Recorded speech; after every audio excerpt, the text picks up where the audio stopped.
Imagine a machine that doesn't just forecast the weather, it simulates tomorrow for the entire planet. Markets, protests, blackouts, traffic, supply chains, even which topics are likely to go viral. Not as a guess, but as a constantly updated model of Earth running 24 hours ahead. Governments see it. A few powerful companies see it. You just wake up and call it the news. In this video, I want to walk you through what happens to the world if a supercomputer like that really exists. Who it helps, who it quietly leaves behind, and what it does to inequality, risk, and control. Technically, the pieces are already here. We have satellites watching the planet in real time, markets streaming prices millisecond by millisecond, cameras tracking traffic, crowds, and behavior, sensors in factories, ports, warehouses, ships, and trucks, social networks that know what millions of people are thinking about right now. An Earth simulator is what you get when you wire all of this into one place. You feed the machine weather, prices, movement, search trends, power grids, shipping routes, political tension. You let it learn patterns, what usually happens before a crash or a riot or a shortage. Then you press run not for today, but for plus 24 hours. It doesn't predict one future. It generates many possible tomorrows and tells you which ones are most likely if you do nothing and what changes if you intervene. In a world like that, the question isn't just can we build it? It's who gets to look inside.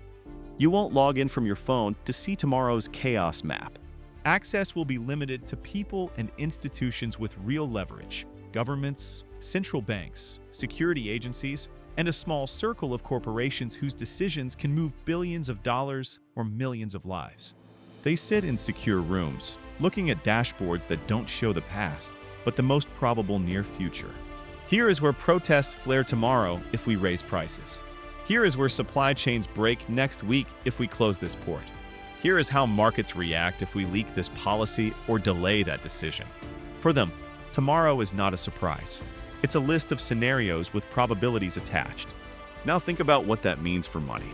If you know that there is an 80% chance of a market shock in the next 24 hours, you can quietly reposition your investments before everyone else.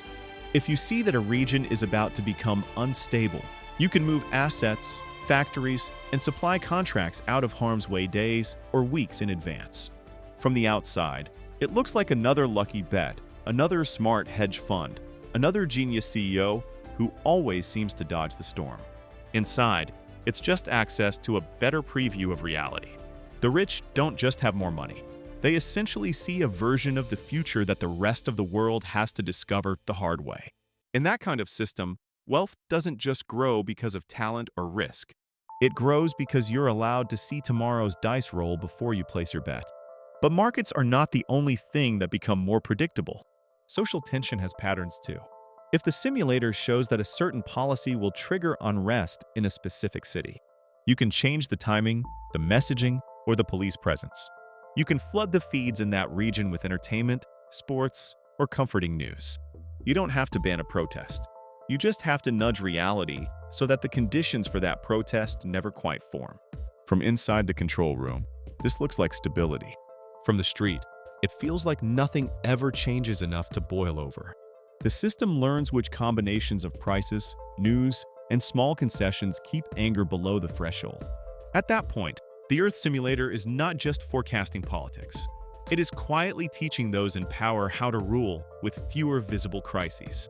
For ordinary people, the world might even look safer. Fewer sudden shortages, fewer surprise blackouts, fewer chaotic crashes. When a disaster does happen, authorities seem mysteriously prepared. Ambulances, generators, food supplies appear just in time. But the same system that protects you also learns which neighborhoods are too risky, which workers are too volatile, which small businesses are too fragile to invest in. Insurance, credit, job offers, even the price you pay for basic goods can quietly reflect what the model thinks about people like you over the next few years. If the future is constantly simulated and optimized by those already on top, the poor are not just poor today. They are poor in the models tomorrow too, and the machine will gently steer decisions to keep it that way because that outcome is stable. So here's the real question. If a supercomputer that simulates Earth's next 24 hours became possible, would you want your country to build it? On one hand, it could prevent disasters, smooth out crises, save lives. On the other, it gives whoever controls it a silent advantage over markets, over politics, over you. The future wouldn't be fixed, but it would be heavily edited by people who see more of it than you do. Is that an acceptable price for safety? Or is there a point where too much knowledge about tomorrow becomes just another way to lock in today's inequality and power? Tell me in the comments what you think. Should we ever build an Earth simulator like this? Or are some kinds of foresight too dangerous to exist? If you want more briefings about possible futures that feel uncomfortably close, like this video, subscribe to the channel, and share it with someone who would absolutely try to get into that control room.